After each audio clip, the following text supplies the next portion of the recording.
తిరుపతిలో జరుగుతున్న duty meet మీరు రాయల్టీగా ఉండడం ఇష్టమా, రాయల్గా ఉండడం ఇష్టమా? లాయల్టీకి ఇస్తారు రాయల్టీ, రాయల్టీకి ఇస్తారు. పోలీస్లో లాయల్గానే ఉండాలి సార్, డిసిప్లిన్ ఫోర్స్ కాబట్టి. మీ సర్వీస్లో ఈ ఆఫీసర్ దగ్గర బాగా వర్క్ నేర్చుకున్నాను అన్న ఘటన కానీ, ఈ ఆఫీసర్ దగ్గర పని చేయకూడదు, మా సిఐ మా డిఎస్పీ సతాయిస్తాడు,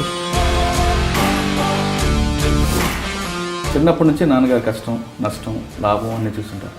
పోలీస్ డిపార్ట్మెంట్ అనేది 24/7 కుటుంబాల దూరంగా ఉన్న డిపార్ట్మెంట్. ఒక పండగ ఉండదు, ఒక ఫంక్షన్ ఉండదు, ఏముండదు, హాస్పిటల్ కానీ ఏముండదు. మీరు ఎందుకు కంటిన్యూ అవ్వాలనుకుంటున్నారు? పబ్లిక్కి దగ్గరగా ఉండి మనం చేసే సర్వీస్ ఏదో ఒకటి నేను ఎంచుకోవాలి అని అనుకున్నాను.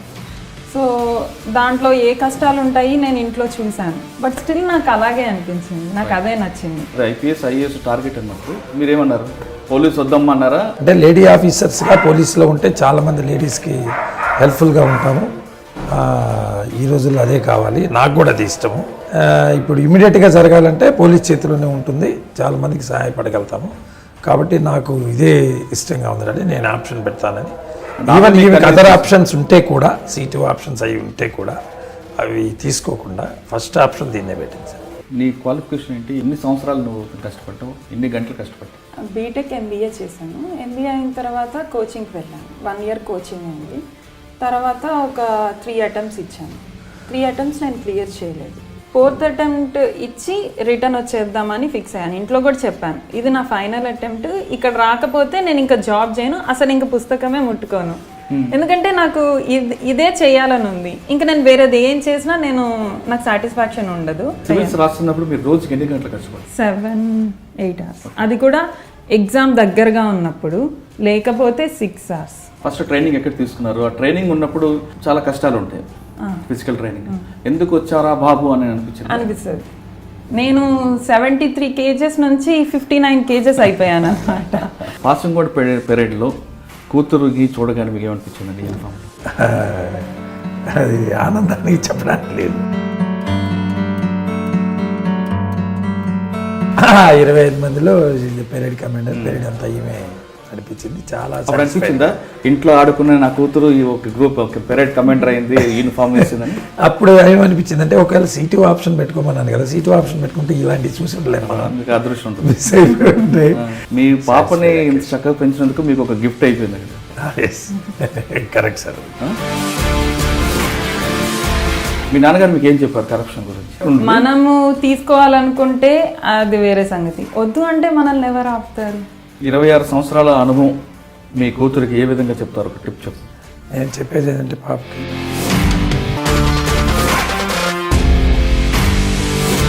Welcome to special programme. తిరుపతిలో జరుగుతున్న డ్యూటీ మీట్లో ఓ అరుదైన ఘటన జరిగింది. ఓ తండ్రి కూతుర్లు స్పెషల్ అట్రాక్షన్గా మారారు. ఇద్దరూ పోలీసులే. కానీ తండ్రి కూతురికి సెల్యూట్ చేయడంతో మొత్తం మీడియా అంతా అక్కడ ఫోకస్ అయింది. మీడియా కాకుండా ఆ ఫంక్షన్కి వచ్చిన జనాలు కూడా, పోలీస్ కుటుంబాలు కూడా ఆ ఘటన చూశారు. తండ్రి కూతురు సెల్యూట్ చేయడం ఏంటా అని అనుకున్నారు. కానీ కూతురు ఇంట్లో గారాల పట్టి అవ్వచ్చు, అతని గుండెల మీద ఆడుకోవచ్చు, కానీ గ్రౌండ్లోకి వచ్చేసరికి అతనికి ఆమె బాస్. ఆయన సర్కిల్ ఇన్స్పెక్టర్ ఆఫ్ పోలీస్ అయితే కూతురు ఏసీపీ. వాళ్ళిద్దరే ఈరోజు మన గెస్ట్లు. పేరు శ్యామ్ సుందర్ గారు, ప్రశాంతి గారు. శ్యామ్ సుందర్ గారు circle inspector of police communication తిరుపతిలో ఉంటే, ప్రశాంతి గారు ఏసీపీ గుంటూరు అర్బన్లో పనిచేస్తున్నారు. వీళ్ళిద్దరూ పోలీస్ కుటుంబమే. కానీ ఒక పోలీస్ అయి ఉండి తన కూతురికి కూడా పోలీస్ చేయాలనే కోరిక ఎందుకు వచ్చింది? పోలీసులో కష్టాలు నష్టాలు ఉంటాయి, కానీ ఆ కష్టాలు నష్టాలు ఎదుర్కొన్న చాలామంది మేము పడ్డ కష్టాలు చాలు, మా పిల్లలు పడకూడదు అని భావిస్తున్న ఈ కాలంలో శ్యామ్ సుందర్ గారు తన కూతుర్ని ఎందుకు పోలీస్ చేయాలనుకున్నారు? కూతురు కూడా తండ్రికి సహకరిస్తూ పోలీస్ అవ్వాలని ఎందుకు అనుకున్నారు? ఎందుకంటే తండ్రి పడ్డ కష్టాలు 24 గంటలు డ్యూటీ ఉంటుంది కాబట్టి, ఆ చిన్నప్పటి నుంచి చూసిన ఆ కష్టాలని తను కూడా ఎదుర్కోవడానికి, తను కూడా వెళ్ళడానికి సిద్ధం ఎందుకు పడ్డారు అనే విషయాన్ని వాళ్ళిద్దరినంటే తెలుసుకుందాం. శ్యామ్ సుందర్ గారు నమస్తే అండి, ప్రశాంత్ గారు నమస్తే. నమస్కారం సార్. నేను చూసిన చాలామంది ఫ్యామిలీస్లో అండి, పోలీస్ ఆఫీసర్స్ తమ పిల్లలకి ఆ ట్రాక్లో తేడానికి ఇష్టపడరు. నేను చెప్పాను కదా, ఎందుకంటే వాళ్ళ పడ్డాలు చాలా, ఎందుకంటే సుపీరియర్స్ కష్టాలు ఉంటాయి, కింద పబ్లిక్తో ఉంటాయి, రకరకాల ఎలిగేషన్స్ వస్తుంటాయి, చెయ్యకపోయినా బాధలు పడాల్సి వస్తుంది. మా పిల్లలు మీ పడ్డ కష్టాలు పడకూడదు అనుకునే కాలంలో మీరు మీ పిల్లల్ని ఎంకరేజ్ చేస్తున్నారు. మీరు కూడా మీ నాన్నగారు ప్రతి కష్టం చూసుంటారు చిన్నప్పటి నుండి. ఆఫీసులు ఎలా మాట్లాడుతుంటారు, సబార్డినేట్స్ ఎలాగుంటారు, సుపీరియర్స్ ఎలాగుంటారు, ఇన్ని రకాల ఈ ఫ్రేమ్స్లో మీరు ఆ ట్రాక్ని ఎంచుకోవడానికి ఒక కారణం ఫస్ట్ మీరు చెప్పండి, ఎందుకంటే డిపార్ట్మెంట్లో సీనియర్ మీరు. నేను 1995లో డైరెక్ట్ రిక్రూట్మెంట్లో కర్నూలు జోన్ 4లో సివిల్ ఎస్ఐకి సెలెక్ట్ అయ్యాను. అక్కడి నుంచి దగ్గర ఇప్పుడు 26 ఇయర్స్ సర్వీస్ కంప్లీట్ అయింది. డిపార్ట్మెంట్లో ఎన్నో ఆటుపోట్లు వస్తుంటాయి, ఎన్నో టెన్షన్స్, రకరకాల కేసెస్ చూస్తుంటాం, ఇబ్బంది పడతాం. 24 అవర్స్ డ్యూటీస్ ఉంటాయి, ఎమర్జెన్సీ సర్వీస్ కాబట్టి. ఇంత కష్టపడ్డా కూడా, ఇంత శ్రమ పడ్డా వేరే డిపార్ట్మెంట్లో లాగా ఏ బ్యాంక్సో టీచర్సో టైమింగ్స్ కాకుండా మాకు రౌండ్ ది క్లాక్ ఉంటాయి కాబట్టి టెన్షన్తో కూడిన జాబు ఉంటుంది కాబట్టి. అయినా కూడా అంత కష్టపడ్డా కూడా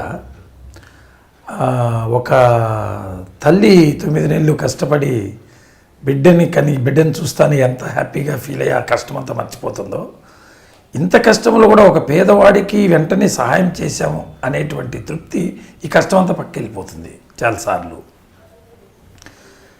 ఆ ఇంటికి వచ్చి ఒక పేదవాడికో కష్టంలో ఉన్నవాడికో నిజంగా ఒక అన్యాయం జరిగిన వాడికి ఈరోజు న్యాయం చేశాము, మన ద్వారా ఇది జరిగింది అనే తృప్తి ఆ కష్టాన్ని మాకు మరిపించేస్తుంది అన్నమాట. అలాగా సాటిస్ఫైడ్గా ఉంటుంది. సార్, మీరు డిపార్ట్మెంట్కి వచ్చిన తర్వాత 26 సంవత్సరాల సర్వీస్లో మీరు చెప్తున్నారు పేదవాడు, మీరు పడ్డ కష్టం అంతా పేదవాడు వచ్చి మీకు చాలా నవ్వుతూ కనబడితే ఆ కష్టాన్ని మర్చిపోతామని. ఆ విధంగా గుర్తుండిపోయిన సంఘటనలు ఏమున్నాయని? గుర్తుండిపోయిన సంఘటనలు చాలా ఉన్నాయి సార్. ఈ 26 సంవత్సరాల్లో పేదవాళ్ళు వచ్చి ఏడ్చినప్పుడు, వాళ్ళు వచ్చినప్పుడు చాలాసార్లు వాళ్ళ బాధ చెప్తారు, వాళ్ళ పేద పరిస్థితి కూడా చెప్తారు. ఒక సంఘటన అయితే నేను బిగినింగ్లో ఉన్నప్పుడు మదనపల్లి ఏరియాలో ఒక అతను వచ్చి మామూలుగా పేదవాడని చెప్తారు కానీ ఎవరైనా వచ్చినప్పుడు పేదవాడిని సార్ సహాయం చేయని, మిక్కిలి పేదవాడిని సార్ అన్నాడు అతను. అంటే ఎంత లోపల నుంచి వస్తుంది, అది తోసుకొని వస్తుంది తెలియకుండానే. అలాంటి మాటలు, అలాంటి పరిస్థితులు వచ్చినప్పుడు వాళ్ళని కూర్చోబెట్టి ముందు ఆదరించడం సార్. వాళ్ళకి రిసెప్షన్ చాలా ఇంపార్టెంట్. కొంత ఓపిక, కొంత సహనము, కొంత మానవత్వము ఇవి ప్రదర్శించాల్సి ఉంటుంది ఆ టైంలో. జస్టిస్ చేసేది మళ్ళీ వాళ్ళు తర్వాత చూస్తారు. ఒకవేళ వాళ్ళకి ఆ విషయంలో వాళ్ళ తప్ప న్యాయం జరగకపోయినా కూడా మన హాస్పిటాలిటీ ముందు. అందుకే సార్ మా పెద్దలు కానీ మా చట్టాల్లో కానీ రూల్స్లో కానీ police station is good machinery hospital అని చెప్పి ఒక టైటిల్ ఉంది మాకు. ఆ పోలీస్ స్టేషన్లో అలాంటి అట్మాస్ఫియర్ క్రియేట్ చేయడం, వానికి ఆదరించడం అనేది ఇంపార్టెంట్. తర్వాత వాడు చెప్పినంత వినడం అనేది ఫస్ట్ ఇంపార్టెంట్ సార్. చాలా ఎత్తుకొని వస్తాడు బాధలో, చెప్పేస్తే చాలా సాటిస్ఫై అయిపోతాడు. చెప్పేశాను నా హృదయం మీద కక్కేశానని. చాలామంది ఏం చేస్తారంటే ఏదో 1-2 మాటలు వినేసి ఇంక చాలే పోతాను కానీ ఎంతసేపు చెప్తాను, అది ఏం చేస్తామో తెలియదు కానీ వాడిలో ఉన్నది కక్కేశాడంటే హాఫ్ ఫ్రీ అయిపోతాడు ఫస్ట్, దెన్ మళ్ళీ ఇష్యూకి వస్తాం సార్. అలాగా చేసేటప్పుడు కేసెస్ నేను బాక్రాపేటలో చేసేటప్పుడు సార్ యాజ్ ఎస్ఐ ఒక మిలిటరీ మ్యాన్ ఒక అతను ఒక కేసు చెప్పారు సార్, అదే మిక్కిలి పేదవాడు అనేది. ఆ కేసు గురించి, ఆ కేసు సైట్ వేరే వాడు ఆక్యుపై చేసేస్తున్నాడు. ఆక్యుపై చేసేసినప్పుడు పాప అతను కొంచెం దౌర్జన్యం చేస్తున్నాడు, పొలిటికల్గా సపోర్ట్ ఉంది, ఇతనికి ఏం లేదు, ఫైనాన్షియల్గా పొలిటికల్గా ఏం లేదు, న్యాయస్థుడు నిజాయితీగా ఉండేవాడు, ఒక జోలికి పోడు. అతనికి దగ్గరుండి నిలబడి ఎంఆర్ఓని తీసుకెళ్ళి విఆర్ఓని పెట్టి మొత్తం అందరిని ఇన్వాల్వ్ చేసి న్యాయం చేశాం సార్ అతనికి. అట్లా ఈ బాక్రాపేటలో ఉన్నప్పుడు ఒక కేసు సార్, ఒక మిలిటరీ అతనికి అమ్మాయిని ఇవ్వలేదని పెళ్లి జరిగి తాళి కట్టేసిన తర్వాత ఆ కళ్యాణ మండపంలో ఆ అమ్మాయిని డిస్టర్బ్ చేయాలని పెట్రోల్ బాటిల్ తీసుకెళ్ళి ఆ పెట్రోలు అతను పైన పోసుకొని మంటలు అతని అగ్గి పెట్టుకొని పరిగెత్తుకుంటూ పోయి అమ్మాయిని పట్టుకోవడానికి ట్రై చేశాడు మండపంలో అందరి సమక్షంలో. అది పెద్ద ఇష్యూ అయిపోయింది సార్. మిలిటరీ వాళ్ళంతా నాకు ఫోన్లు చేయడం, మా వాడిని మర్డర్ చేశారంట, ఎవరు తగలబెట్టేశారంట, పెళ్ళికి ఇన్వైట్ చేసి అది ఇది.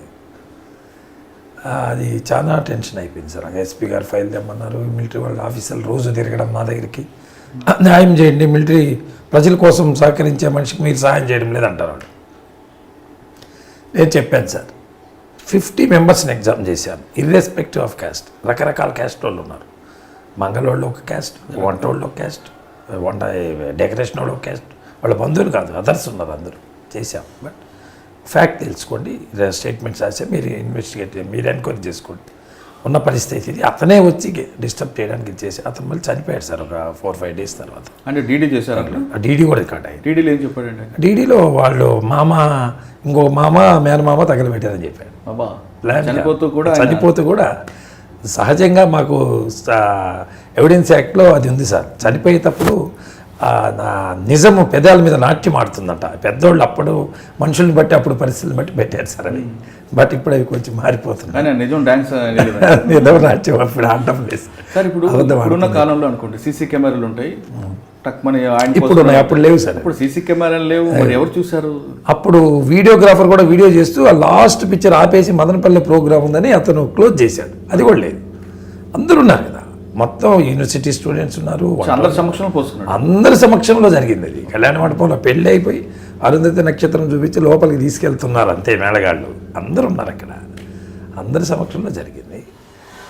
అట్లాంటి కొన్ని ఫైటింగ్ కేసెస్ సార్ నన్ను భయపెట్టారు. ఆ కేసులో మీరు మరి అది 174 అని మీరు ఎలా డిసైడ్ చేశారు?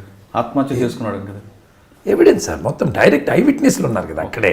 అంటే వాళ్ళు దెర్ ఇస్ ఐ విట్నెస్. ఇక్కడ ఒక చిన్న క్లారిటీ కావాలండి. ఐ విట్నెస్లేమో ఆయనకాయనే పోసుకున్నాడని చెప్తున్నారు. అవును, కానీ డిసీజ్డ్ డీడీలో డిసీజ్డ్ ఒక్కడే చెప్తారు. అట్లా డిసీజ్ కోర్టులో డీడీ అనేది చాలా ఇంపార్టెంట్ కదా.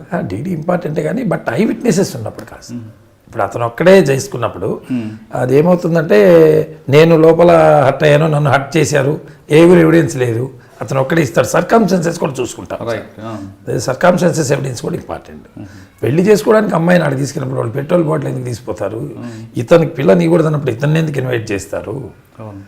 ఆ పెళ్లికి వచ్చినోడు మొదటి నుంచి ఎక్కడికి పోయాడు, లాస్ట్లో అరుంధతి నక్షత్రం చూసేటప్పుడు ప్రత్యక్షమవుతాడు. ఇవన్నీ కూడా ఉన్నాయి సార్. ఓకే, ఆ కేసు అలా బ్రేక్ త్రూ వచ్చింది.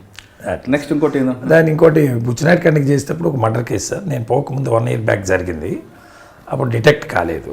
ఒక అతన్ని అప్పుడు అవంతి లెదర్స్ అని అక్కడ వరదాయపాలెం దగ్గర ఉండింది సార్. ప్లాస్టిక్ డ్రమ్ములు కొనడానికని కడప నుంచి 2 పోయారు. ఒక యంగ్ బాయ్, ఇంకొక అతను పెద్ద ఆయన. బిజినెస్, ఇద్దరు ఒకే బిజినెస్లో కాంపిటీషన్ వచ్చి ఈ పెద్ద ఆయన ప్లాన్ చేశాడు. అక్కడ దొరుకుతాయి రారని చెన్నైకి పోయి అక్కడ దొరకపోతే ఇక్కడ తీసుకెళ్ళాడు. నైట్ బస్ దిగి నడిచిపోవాలి అవంతి దగ్గరికి. పోతూ నాకు నిద్ర వస్తుందని పనుకున్నాడు పెద్ద ఆయన, కావాల్సుకొని ప్లాన్ చేసి. దాని పక్కన పిల్లోడు కూడా వీడు పనుకున్నాడు పాపం. పనుకున్న తర్వాత వీడు బాగా నిద్రపోయిన తర్వాత పెద్ద రాయి తీసి తలకాయ వాళ్ళు వెళ్ళిపోయాడు, వేసేసాడు. Direct murder. డిటెక్ట్ కాలేదు, ఎవరు చేసి తెలియలేదు. ఈ పెద్ద ఆయన తెల్లారికి ఇంటికాడ ఉన్నాడు.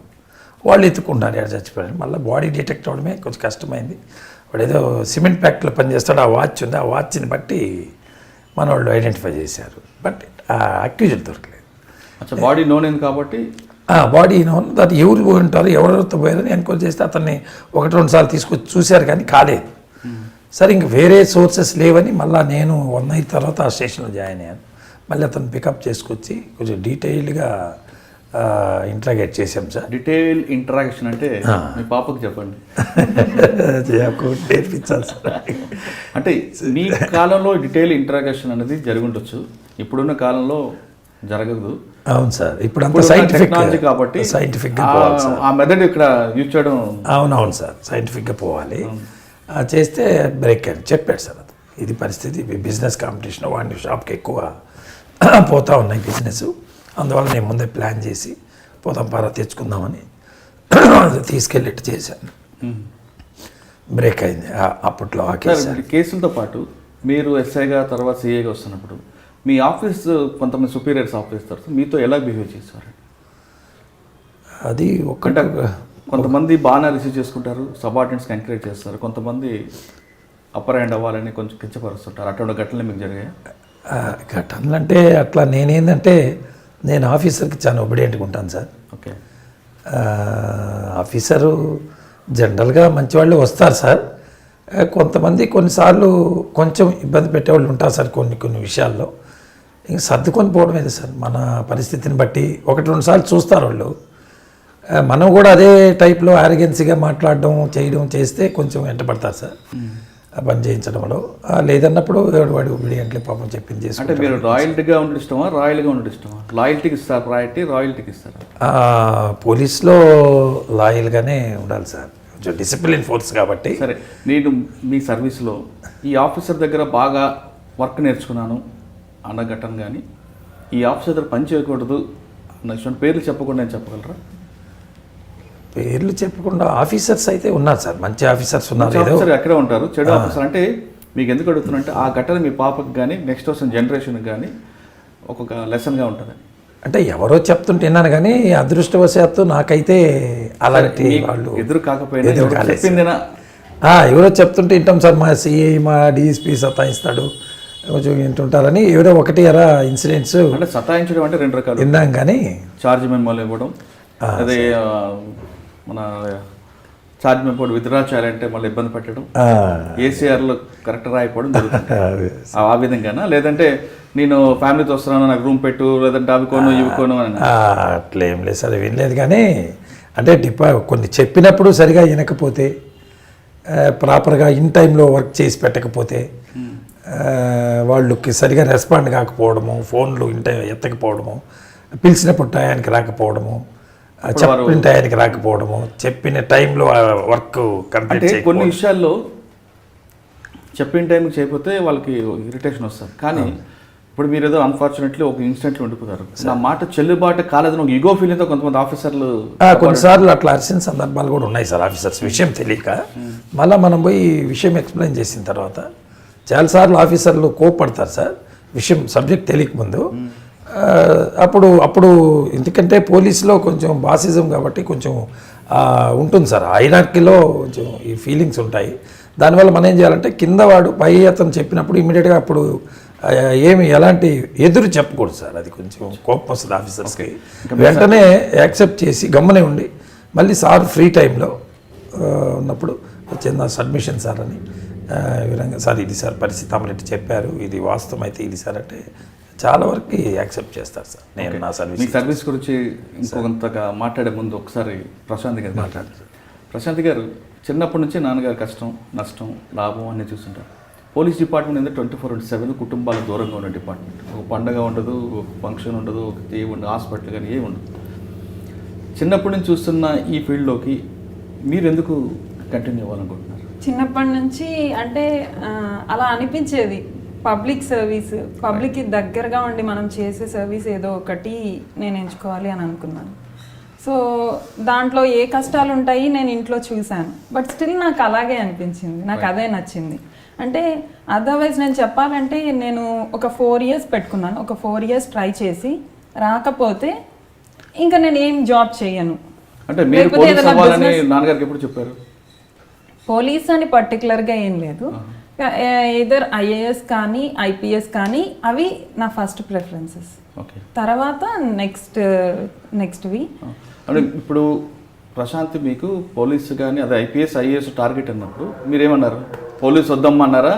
అంటే యాజ్ ఏ లేడీ ఆఫీసర్గా కొంచెం ఇవి round the clock 24 hours job, emergency services కాబట్టి డిపార్ట్మెంట్లో మేము చూస్తాం కాబట్టి కొంచెం నాకు అంత ఇష్టం అనిపించలేదు. కానీ బట్ ఉన్న సిచ్యువేషన్స్లో ఆమె నాకు ఎక్స్ప్లెయిన్ చేసింది. అంటే లేడీ ఆఫీసర్స్గా పోలీసులో ఉంటే చాలామంది లేడీస్కి హెల్ప్ఫుల్గా ఉంటాము, ఈ రోజుల్లో అదే కావాలి, నాకు కూడా అది ఇష్టము. యూనిఫామ్ అన్నా ఇమ్మీడియట్ ఇన్స్టాంటేస్ జస్టిస్ చేసే జాబ్ ఇది ఒకటే. కొరవన్నీ చేస్తాం కానీ లేట్ అవుతుంది. ఇప్పుడు ఇమ్మీడియట్గా జరగాలంటే పోలీస్ చేతిలోనే ఉంటుంది, చాలామందికి సహాయపడగలుగుతాము. కాబట్టి నాకు ఇదే ఇష్టంగా ఉందండి, నేను ఆప్షన్ పెడతానని. ఈవెన్ అదర్ ఆప్షన్స్ ఉంటే కూడా, C2 ఆప్షన్స్ అవి ఉంటే కూడా అవి తీసుకోకుండా ఫస్ట్ ఆప్షన్ దీన్నే పెట్టింది సార్. అంటే ఆమె మీకు కన్విన్స్ చేస్తుంది. ఇప్పుడు చెప్పమ్మా, గ్రూప్ 1 అంటే గ్రూప్ 1 ముందు సివిల్స్ ప్రిపేర్ అయ్యాం, నీ క్వాలిఫికేషన్ ఏంటి? ఎన్ని సంవత్సరాలు నువ్వు కష్టపడ్డావు, ఎన్ని గంటలు కష్టపడ్డావు? బీటెక్ MBA చేశాను. MBA అయిన తర్వాత కోచింగ్కి వెళ్ళాను, 1 year కోచింగ్ అయింది. తర్వాత ఒక 3 attempts ఇచ్చాను. 3 attempts నేను క్లియర్ చేయలేదు. సో 4th attempt రాసి నా జియోగ్రఫీ 4th attempt ఇచ్చి రిటర్న్ వచ్చేద్దామని ఫిక్స్ అయ్యాను. ఇంట్లో కూడా చెప్పాను, ఇది నా ఫైనల్ అటెంప్ట్, ఇక్కడ రాకపోతే నేను ఇంకా జాబ్ చేయను, అసలు ఇంకా పుస్తకమే ముట్టుకోను. ఎందుకంటే నాకు ఇదే చేయాలని ఉంది. ఇంకా నేను వేరేది ఏం చేసినా నాకు సాటిస్ఫాక్షన్ ఉండదు. కావాలంటే ఆ తర్వాత ఏదైనా బిజినెస్ పెట్టుకోవడం, అంటే ఫినాన్షియల్గా ఇండిపెండెంట్గా ఉండాలనేది కూడా నాకు ఉంది కాబట్టి అలా అనుకున్నాను. తర్వాత ఆ ఇయర్ ఫైనల్ ఇయర్ గ్రూప్ 1 వచ్చింది.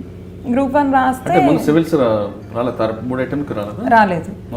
గ్రూప్ 1 వచ్చింది. గ్రూప్ 1 రాస్తే ఈ ఆప్షన్స్ పెట్టాను, ఇది సెలెక్ట్ సివిల్స్ రాస్తున్నప్పుడు మీరు రోజుకి ఎన్ని గంటలు కష్టపడ్డారు? రోజుకి అంటే ఒక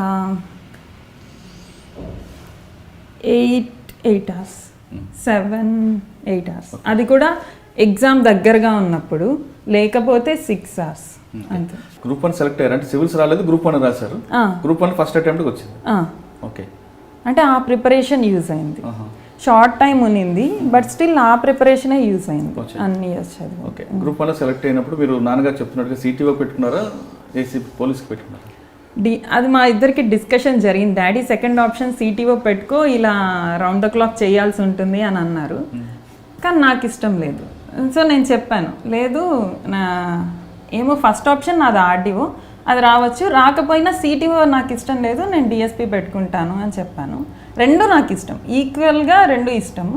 సో ఇది వచ్చింది, నేనైతే చాలా హ్యాపీగా ఫీల్ అయ్యాను. ఓకే, ఫస్ట్ ట్రైనింగ్ ఎక్కడ తీసుకున్నారు? ఆ ట్రైనింగ్ ఉన్నప్పుడు చాలా కష్టాలు ఉంటాయి, ఫిజికల్ ట్రైనింగ్. ఎందుకు వచ్చారా బాబు అని అనిపించిందా? ఖచ్చితంగా అనిపిస్తుంది. ఒక మొమెంట్ అలా అనిపిస్తుంది, కానీ ఆ తర్వాతే వెంటనే లేదు, మనం వేరేలా ఈ కొన్ని రోజులే కదా ఈ ఫిజికల్ ట్రైనింగ్, తర్వాత అంతా ఏమి ఉండదు కదా. ఇంకొకటి ఏంటంటే ఆ ఫిజికల్ ట్రైనింగ్లో మనం ఏదైతే పెయిన్ అండర్గో అవుతామో, సో అవన్నీ మనకి తర్వాత చాలా స్ట్రాంగ్ చేస్తాయి, చాలా కాన్ఫిడెన్స్ ఇస్తాయి నిజంగా. అందుకనే అంటే వాళ్ళు ఎప్పుడూ ఆలోచించే పెట్టుంటారు. ఇప్పుడు మేము గ్రేహౌండ్స్ ట్రైనింగ్కి వెళ్ళినప్పుడు కానీ ఇంకా ప్రతి ఒక్కరికి ఇంకా చాలా బాధగా ఉంటుంది అన్నమాట. అన్ని చేస్తాం, అన్ని అబ్స్టకల్స్. గ్రేహౌండ్స్ లో తీసుకునేసరికి మీరు రోజుకి 15-20 కిలోమీటర్లు కంటిన్యూగా వాక్ చేయాల్సి వస్తుంది. అవును, నేను 73 kgs నుంచి 59 kgs అయిపోయాను అనమాట. అంటే జాయిన్ అయ్యే ముందు అంటున్నాను, తర్వాత 59కి వచ్చేసాను end of the training. So అన్నీ చేసేవాళ్ళం. అంటే ప్రతిదీ ఇప్పుడు మనం రోప్ చూస్తే ఎక్కడికన్నా వెళ్ళి ఏదన్నా వాల్ జంప్ చేయాలన్నా అవన్నీ మనం చేసి ఉంటాం కాబట్టి ఒక విమెన్ ఆఫీసర్ ఇది చేయలేరేమో అలాంటిది ఏమీ ఉండదు. ఓకే, మీరు ట్రైనింగ్ కంప్లీట్ అయిన తర్వాత ఫస్ట్ ఫీల్డ్ ట్రైనింగ్ ఎక్కడ ఇచ్చారు? Field training Visakhapatnam city. Okay, అక్కడ ఏ పోలీస్ స్టేషన్లో మీరు ట్రైనింగ్ తీసుకున్నారు? భీమ్లీలో చేశాను, తర్వాత పర్వాడ చేశా, తర్వాత ద్వారకా. అప్పుడు ఆఫీసర్లు మీకు ఏ విధంగా గైడ్ చేశారండి? మంచిగా గైడ్ చేశారు అందరూ. అంటే ప్రతి ఒక్క రికార్డ్స్ చూపించడం కానీ, ప్రాక్టికల్ ఎక్స్పీరియన్సెస్ బాగా షేర్ చేయడం, అవి ఇంపార్టెంట్ కదా బుక్లో ఉండేదానికంటే. సో అలా. మీ నాన్నగారు ఏ విధంగా మీకు సహకరించారు?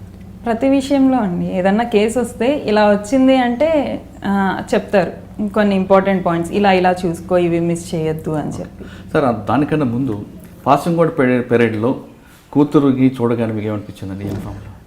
పాసింగ్ అవుట్ పీరియడ్లో కూతురుని చూడడం కంటే, పాసింగ్ అవుట్ పీరియడ్లో చూడడం కంటే ఇక్కడ ఒక చిన్న విశేషం ఏంటంటే, she is the parade commander.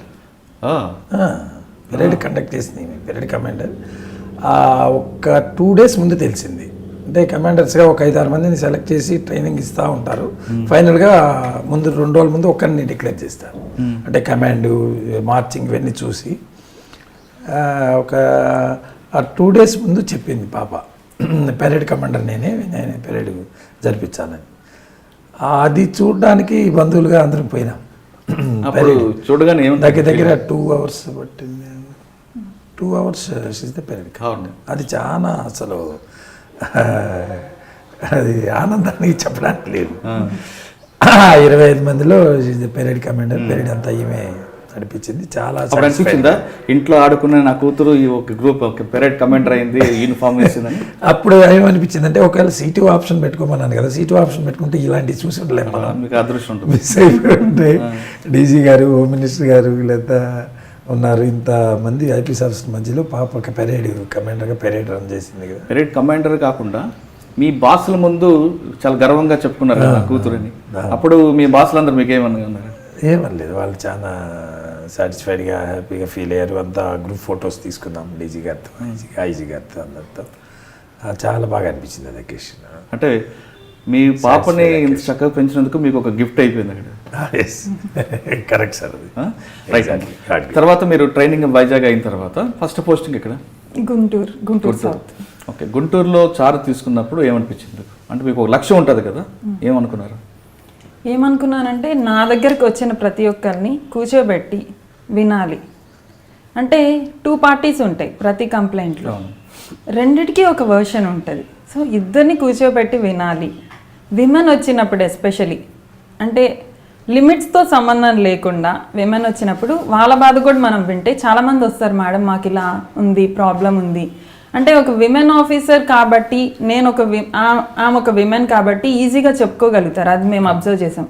వింటే చాలు వాళ్ళు కొంచెం హ్యాపీగా ఫీల్ అవుతారు చాలా వరకు. ఇప్పుడు డాడీ ఏం చెప్పారు నిజంగానే అది అందరూ చెప్తారు. అదే కూర్చోబెట్టి మనం వింటే కొంచెం బర్డెన్ తీరిపోతుంది వాళ్ళకి. భర్త పెట్టే వేధింపులు అవ్వచ్చు లేదా బయట వేధింపులతో వాళ్ళు అదొక ఫ్రస్ట్రేషన్ ఉంటుంది. ఎప్పుడైతే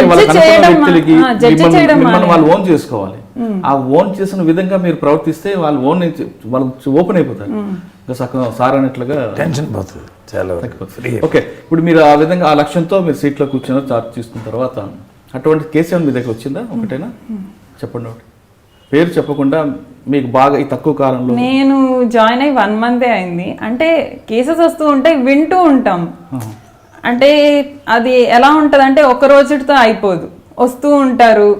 మళ్ళీ మేడం మళ్ళీ కాంటాక్ట్ చేయొచ్చా అంటే మనం కాన్స్టెంట్గా వాళ్ళకి సపోర్ట్ ఇస్తుంటాం ఫోన్ ద్వారా కానీ కాల్స్ మెసేజెస్. జెన్యూన్ అండి. మళ్ళీ ఇక్కడ కొన్ని వేరేగా కూడా వస్తూ ఉంటాయి, మాకు ప్రొటెక్షన్ ఇవ్వండి, మేము పెళ్లి చేసుకోవాలి, ఆ అమ్మాయిని తీసుకొని రండి, అలాంటివి కాదు. జెన్యూన్ గా ఉండే వాళ్ళకి నిజంగా 498 వస్తుంటాయా మీ దగ్గరికి? 498 కాదండి, పెళ్లి చేసుకుంటానని మోసం చేశాడు మేడం, ఇప్పుడు ఏం చేయాలి, నేను కంప్లైంట్ చేస్తే ఇంట్లో పరిస్థితి బాగాలేదు, ఫ్యామిలీలో పరువు పోతుంది, ఏం చేయమంటారు అని చెప్పొస్తూ ఉంటారు. మాకు పిల్లలు ఉన్నారు, మేము బయట అంటే మ్యారేజ్ అయి ఉంటుంది, హస్బెండ్ ఉంటాడు, నన్ను పెళ్లి చేసుకుంటాను, ఇట్లాంటివి కేసు పెట్టమని మనం చెప్పలేం వాళ్ళ కేసుకి ముందుకు రానప్పుడు. సో ఏం చేయాలి, లైఫ్లో సెటిల్ అవ్వాలి, ఒక గోల్ ఉండాలి. వీళ్ళు ఫినాన్షియల్గా ఉంటే వాళ్ళ పిల్లల్ని చూసుకోవడానికి ఉంటుంది. సో ఇంకా అలాగా వాళ్ళకి కొంచెం కాన్స్టెంట్గా కౌన్సిలింగ్ అవసరం అండి. బీటెక్ చేశారు, కాలేజ్ చదువుతున్నప్పుడు కొన్ని ఘటనలు జరుగుంటాయండి. ర్యాగింగ్ అవ్వచ్చు, ఈవ్ టీచింగ్ ఇవన్నీ. మీరు ఈవ్ టీచింగ్ ఎదుర్కొన్నారా, ఫేస్ చేశారని అడగను, కానీ అటువంటి మీకు మీ బ్యాచ్మేట్స్లో కానీ మీ ఫ్రెండ్స్లో కానీ జరిగినప్పుడు, లేదంటే నిర్భయ లాంటి ఘటనలు, దిశ లాంటి ఘటనలు చూసినప్పుడు, అంటే పోలీస్ డిపార్ట్మెంట్ రాకముందు సంఘటన అంటున్నా, మీలో ఒక కసి ఉంటుంది, ఇటువంటి వాళ్ళని ఏదో చేయాలి, వాళ్ళని కఠినంగా శిక్షించాలని, లేదా ఆఫ్ ది రికార్డ్ ఏదో చేయాలి, ఏదో ప్రతి ఒక్క మహిళకి ఒకటి ఉంటుంది. అటువంటి ఫీలింగ్తో మీరు యూనిఫామ్తో వచ్చారు, అంటే అది సివిలియన్, అది ఇప్పుడు యూనిఫామ్ సర్వీస్లో ఉన్నారు. అటువంటి సంఘటనలు ఎవరైనా చేసినట్లు వాడు కానీ మీ దగ్గరికి వస్తే ఏం చేస్తారు?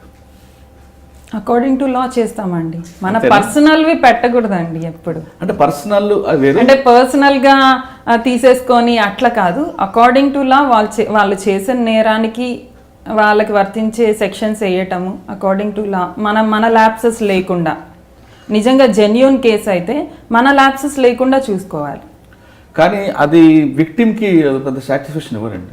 మీరు ఒక ఈవ్ టీచర్నో, లేదంటే ఒక రేప్ కేసులోనో, లేదంటే మాస్టాలజిస్ట్ లేదంటే 354లోనో 376లో తీసుకొస్తే వాళ్ళకి ఇమీడియట్ జస్టిస్ అడుగుతారు వాళ్ళు. అంటే ఆ పార్టీకి మీ నాన్నగారు అడిగినట్టు చెప్పినట్లుగా వాళ్ళ ముందే వాళ్ళని శిక్షిస్తే చాలు అన్నట్టు ఉంటారు. మీరు అకార్డింగ్ లా 376 లేదా 376, 354D ఇవన్నీ యాడ్ చేసి జైలుకి పంపిస్తే 506, 509 ఇస్తే అది ఇప్పుడు 3 సంవత్సరాల తర్వాత శిక్ష పడుతుంది, ఇప్పుడు మాకేంటి అనేది ఉంటారు. అటువంటి క్వశ్చన్ వస్తే మీరేం చేస్తారు? లేదండి, అలాంటివి ఇప్పుడు చేయడానికి లేదు, మేమేం అలా చేయము. బట్ మా ల్యాప్సెస్ లేకుండా వాళ్ళకి ఖచ్చితంగా శిక్ష పడేలాగా తొందరగా ఛార్జ్ షీట్ ఫైల్ చేసి మేము కాన్స్టెంట్గా దాన్ని అంటే అటువంటి పనిష్మెంట్ కావాలని ఎవరైనా మీకు అడిగితే మీరు ఈ విధంగా గైడెన్స్ వాళ్ళకి కౌన్సిలింగ్ చెప్తారా? లేదు చట్టం ప్రకారం మనం న్యాయం ఉంది, లా చేస్తుందని చెప్పుకొస్తారా? లేదంటే వాళ్ళ ముందే కొంచెం ట్రీట్ చేస్తారా? అలాంటివి చేయనండి. ఓకే. తర్వాత పోలీస్ డిపార్ట్మెంట్లో కరప్షన్ అన్నది ఒకటి కనిపిస్తుంటుంది, వినిపిస్తుంటుంది. మీ నాన్నగారు డిపార్ట్మెంట్ చూసారు కాబట్టి మీ నాన్నగారు మీకు ఏం చెప్పారు కరప్షన్ గురించి? కరప్షన్ గురించి ఏం చెప్పారంటే తీసుకోమని చెప్పడం అనట్లేదండి. పోలీస్ డిపార్ట్మెంట్లో కరప్షన్ అనేది ఉంటుంది. అన్ని డిపార్ట్మెంట్ ఉంది, పోలీస్ డిపార్ట్మెంట్ ఉంది, ప్రతి డిపార్ట్మెంట్లో ఉంటుంది. ప్రతి డిపార్ట్మెంట్ మనము తీసుకోవాలనుకుంటే అది వేరే సంగతి, వద్దు అంటే మనల్ని ఎవరు ఆపుతారు? అది అంతే. మీ నాన్నగారు నాకు వద్దు అంటే నాకెవరు ఇవ్వరు, అంతే. నేనే చెప్పేస్తే ఓపెన్ గా వద్దు అన్న కాదండి, మీకు ఆఫర్ ఇవ్వడం కూడా ఇప్పుడు నేరమే. PC act, prevention of corruption act ఉంది. మీకు ఆఫర్ చేయడం కూడా నేను క్రిమినల్ అవుతాను. ఇది కాకుండా నాన్నగారు డిపార్ట్మెంట్లో మంచి పేరు తెచ్చుకోవాలనుకుంటే మీ నాన్నగారు మీకు ఎలాంటి గైడెన్స్ ఇచ్చారు?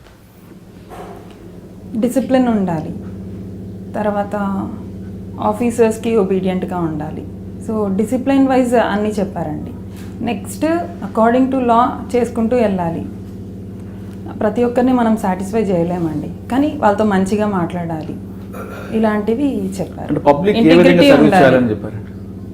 ఏ విధంగా అంటే మీ నాన్నగారు చెప్తున్నారు కదా, స్టేషన్కి వచ్చిన వాళ్ళతో మాట్లాడితే చాలు అనేది, అటువంటి టిప్స్ ఇచ్చారా మీకు? ఇచ్చారండి. నేను చెప్తున్నాను, నేను కూడా ఇప్పుడు అదే ఇంప్లిమెంట్ చేస్తున్నాను. కూర్చోబెట్టి ముందు వాళ్ళతో మాట్లాడతాం. అంటే మనం ఒక ఫీలింగ్ ఉందనుకోండి, వీళ్ళు బ్యాడ్ అన్నట్లు, అది వాళ్ళ ముందు ప్రొజెక్ట్ చేయొద్దు, ముందు విందాం వాళ్ళని కూడా అన్నట్లు. ఓకే. ఇప్పుడు ఏపీలో దిశ యాప్ అనేది బాగా ఫాస్ట్గా స్ప్రెడ్ అవుతుంది. దిశ ఒకటి ఉంది, తర్వాత సైబర్ క్రైమ్ కూడా వినిపిస్తుంటుంది. వాటితో పాటు క్రైమ్ ఎగ్నిస్ట్ ఉమెన్, వీటి మీద మీరు ఎక్కువ ఏ విధంగా ఫోకస్ చేస్తున్నారు? అలాంటి కేసెస్ వస్తాయి మనకి, ఎవరన్నా ఇలా సైబర్ స్టాకింగ్ కానీ ఇలాంటివి ఏమన్నా వస్తే ఖచ్చితంగా మేము ఆ రిలవెంట్ సెక్షన్స్ పెట్టి ఇమీడియట్గా వాళ్ళని బ్లాక్ చేయడము, ఇమీడియట్గా వాళ్ళకి థ్రెట్ లేకుండా చేయటము. ఈ సైబర్ రిలేటెడే కాకుండా ఇప్పుడు దిశ అంటున్నారు. సో మేము కాలేజెస్కి, స్కూల్స్కి వెళ్ళి వాళ్ళకి ఎక్స్ప్లెయిన్ చేస్తున్నాం. నేను ప్రాక్టికల్ ఫీల్డ్ ట్రైనింగ్లో ఉన్నప్పుడు కూడా వెళ్ళే వాళ్ళం అనమాట. ఈ దిశ యాప్ గురించి ఎక్స్ప్లెయిన్ చేయడము, అందులో ఏమేమి ఆప్షన్స్ ఉన్నాయి అంటే మనం వెళ్ళి ఎక్స్ప్లెయిన్ చేస్తే వాళ్ళకి తెలుస్తుంది. ఊరికే డౌన్లోడ్ చేసుకోండి అంటే వాళ్ళ ఆ యూజ్ తెలియదు. ఇప్పుడు మేము ఈ డ్యూటీ మీట్లో కూడా స్టాల్ పెట్టింది రీజన్ అదే, ఇలా అవుతుంది, ఇలా వర్క్ అవుతుంది అంటే వాళ్ళకి ప్రతిదీ చూపిస్తాం అనమాట. మీరు ఇలా ప్రెస్ చేయంగానే ఎక్కడికి వెళ్తుంది అది అంతా లైవ్లో చూపిస్తాం. సో అప్పుడు వాళ్ళకి అర్థమవుతుంది దీన్ని యూజ్ ఏంటి అని చెప్పి. అవి పెట్టింది వాళ్ళ బెనిఫిట్ కోసమే, వాళ్ళు దాన్ని ప్రాపర్గా యూజ్ చేసుకుంటే చాలా వరకు మనం క్రైమ్ ప్రివెంట్ చేయొచ్చు. ఇప్పుడు మీరు ఒక లక్ష్యంతో వచ్చారు పోలీస్ స్టేషన్కి, పోలీస్ అవ్వాలి, నాన్నగారిని చూశారు. మీ నాన్నగారు ఏ విధంగా అయితే పబ్లిక్కి సర్వీస్ చేశారు, ఆ విధంగా మీరు అవ్వాలనుకుని నాన్నగారు కొన్ని టిప్స్ ఇచ్చారు, కంటిన్యూ అవుతారు. అసలు మీకు ఒక గోల్ ఉండాలి కదా, మీ గోల్ ఏంటి? నా గోల్ చెప్పాను కదండి, మీరు ఐపీఎస్ కాకుండా పోలీస్ అవ్వాలని వచ్చారు, అయిపోయింది. అది పోలీస్ డిపార్ట్మెంట్లో ఏ విధంగా పబ్లిక్ అవ్వాలి, ఒక గోల్ రీచ్ అవ్వాలి అనుకున్నారా? పీపుల్ ఫ్రెండ్లీ పోలీసింగ్ అండి. అది విమెన్ సేఫ్టీ మాకు ఇంపార్టెంట్, చైల్డ్ ఫ్రెండ్లీ పోలీసింగ్, ఇవి మెయిన్ అన్నమాట.